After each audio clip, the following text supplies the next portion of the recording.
अस्सलामुअलैकुम, I am Urooj Zahra, your English language instructor. अगर आप हमारे चैनल पर नए हैं और इसे सब्सक्राइब नहीं किया है तो चैनल को सब्सक्राइब कर लें, साथ ही बेल आइकन को प्रेस कर लें ताकि हर आने वाली मालूमाती वीडियो आप तक पहुंच सके। आज के इस लेसन में हम कुछ ऐसे स्पीकिंग एक्सप्रेशंस की तरफ जिक्र करने जा रहे हैं या वो फिक्स एक्सप्रेशंस की तरफ जिक्र करने जा रहे हैं जिनकी मदद से आप हर टेंस का इस्तेमाल कर कर अपनी स्पीकिंग को बेहतर बना सकते हैं। तो अभी हम इस वीडियो में आपको बहुत सारी इंफॉर्मेशन शेयर करने वाले हैं, तो वीडियो में एंड तक बने रहिएगा। सबसे पहले हमारे पास स्ट्रक्चर है the funny thing is that, the fact is that. सबसे पहले हम डिस्कस कर लेते हैं the fact is that. The fact is that means हकीकत तो ये है, सच तो ये है। अक्सर हम कहते हैं कि चाहे तुम कुछ भी कहो या चाहे तुम कुछ भी कहो ये तो है। अब वो आगे ये तो है तो एक अलग तरीका है, लेकिन अभी फिलहाल हम एक पहला एक्सप्रेशन डिस्कस करने जा रहे हैं। द फैक्ट इज दैट, सच तो ये है यानी हकीकत तो ये है।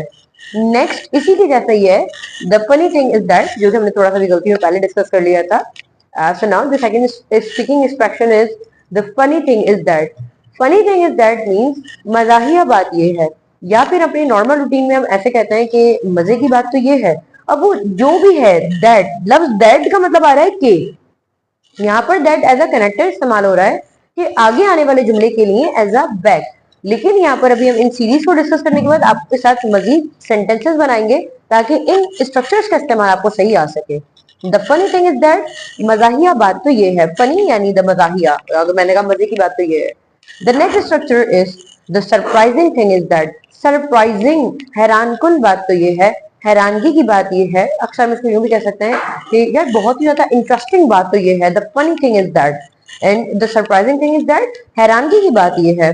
फॉर एग्जाम्पल, अगर कोई एक मामला है या कोई कोई दो टीम्स है, उनमें से कोई एक मैच जीत गया है और जीता भी कुछ इस तरीके से है कि वो नाकाबिले यकीन हो रहा है, तो हम कह सकते हैं the surprising thing is that, एक हैरानकुन बात तो ये है।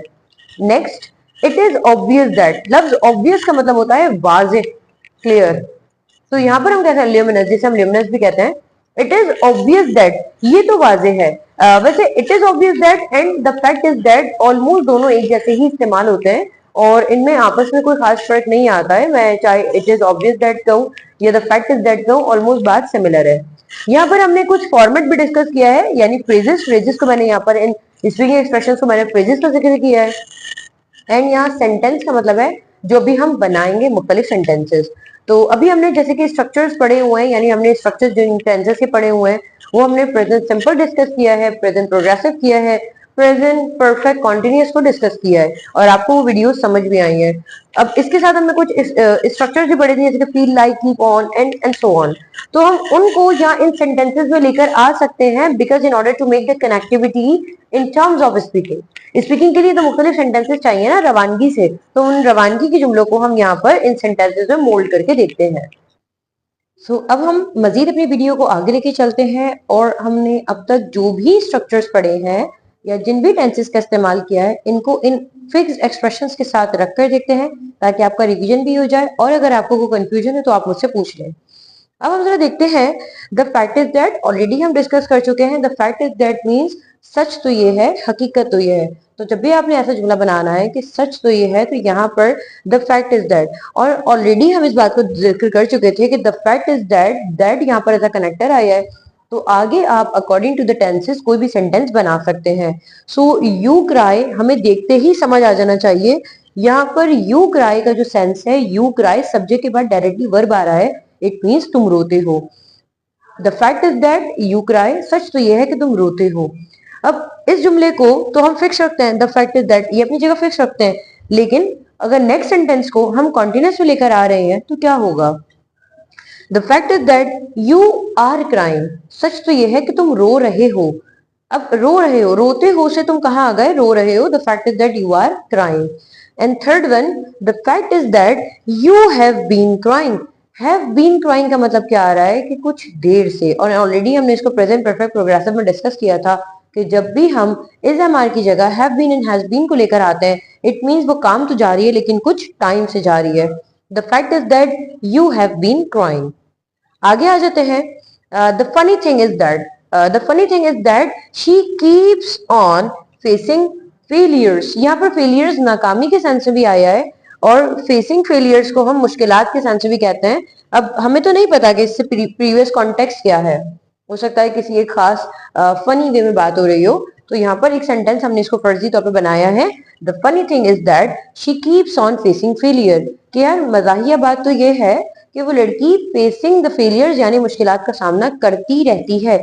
अगर हम यहाँ पर कीप ऑन की जगह लिखते कि वो मुश्किलात का सामना करती है तो क्या हो जाता, she faces the failure, she faces the failure, लेकिन कीप ऑन है, so she keeps on facing the failure. And अगर हम इसी का नेगेटिव बनाएंगे तो हमने ऑलरेडी देखा था कि कीप ऑन के साथ नेगेटिव डज नॉट से बनेगा शी के सेंस में, she does not keep on facing failure. Next example हमने लिखी है, the funny thing is that she wants to become rich. Wants to हमने ऑलरेडी वॉन्ट टू का स्ट्रक्चर ही पढ़ा था, जिसका मतलब होता है कोई काम करना चाहते हैं, टेम्पररी आपकी ख्वाहिश है। She wants to become rich के मजाहिया बात यह है कि वो लड़की अमीर बनना चाहती है। The funny thing is that she wants to become rich. आगे देखते हैं, the surprising thing is that, surprising thing का मतलब हमारे पास क्या आ रहा है कि एक हैरान कुछ बात ये है। एंड नेक्स्ट स्ट्रक्चर है, the surprising thing is that we feel like leaving our nest. यहाँ लीविंग द नेस्ट का मतलब होता है अपना वो मकाम जहां पर आप रह रहे हैं उसको छोड़ देना। थोड़ा सा एक फनी या एक लेस फॉर्मल वे में आता है। लीविंग द नेस्ट मीन्स अपना मकाम यानी घर छोड़ देना। इसको अगर कोई इंसान कंट्री छोड़ने के लिए भी ध्यान में लेकर आता तो भी ठीक है। लिविंग द नेस्ट मीन्स मकाम छोड़ देना। दरअसल नेस्ट का मतलब होता है घोंसला यानी वो जगह जहां पर परिंदे रहते हैं। So the surprising thing is that we feel like leaving our nest. Leave means छोड़ देना, आईएनजी फॉर्म आ गई है। बिल्कुल ऐसी, the surprising thing is that I need to give charity. अब यहाँ पर जो ये कॉन्टेक्स्ट आया है, the surprising thing is that I need to give charity, यहाँ पर यानी मुझे मतलब एक हैरान कुछ बात यह है कि मुझे इस वक्त खैरात, चैरिटी का मतलब होता है खैरात करना, गिव चैरिटी खैरात करना, इसको डू चैरिटी भी कहते हैं कि I need to give charity यानी मुझे मुझे खैरात करने की जरूरत है। एक हैरान कुछ बात यह है।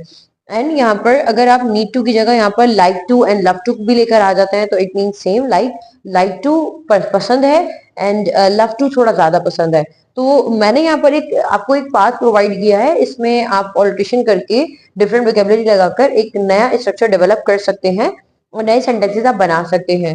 और एंड अब लास्ट वाला जो हमारे पास है, it is obvious that already हमने इसको डिस्कस किया कि ये तो वाजे है, और ऑलरेडी हमने इसको डिस्कस किया था कि it is obvious that it somehow resemble to the fact is that. तो मैं चाहूंगी कि इट इज ऑब्वियस दैट के साथ आप मजीद कुछ सेंटेंसेस बनाइए, लेकिन उनकी वोकेबलरी हमने यहाँ पर प्रोवाइड की है, तो आइए जरा डिस्कस करते हैं वोकेबलरी को। प्रिडिक्ट, पेशन गोई करना, किसी चीज को लेकर पेशन गोई करना। जैसे कि अगर मैंने कहा कि मैं वेदर की पेशन गोई करती हूँ यानी मौसम की, I predict about the weather, I predict about the weather. And reinforce का मतलब होता है मजबूत करना। टू एम्पावर, किसी चीज को, किसी इंसान को, किसी खास मकाम को पावर यानी एम्पावर जिसे हम कहते हैं रीइंफोर्स, तो रीइंफोर्स मजबूत करना।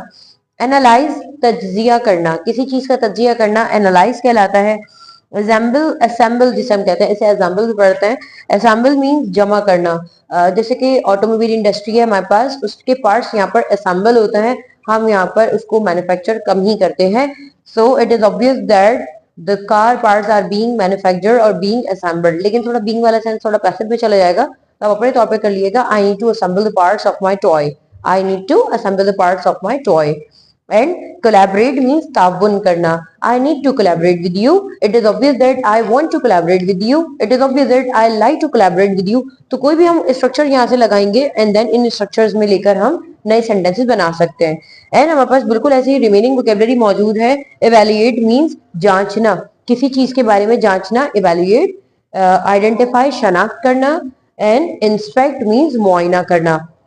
आई होप आपको ये वोकेबलरी एंड ये सेशन आपको समझ आया होगा। वीडियो समझ आई तो लाइक कर दें, चैनल को सब्सक्राइब कर दें। आपसे दोबारा मुलाकात होती है एक नई वीडियो के साथ। Thank you.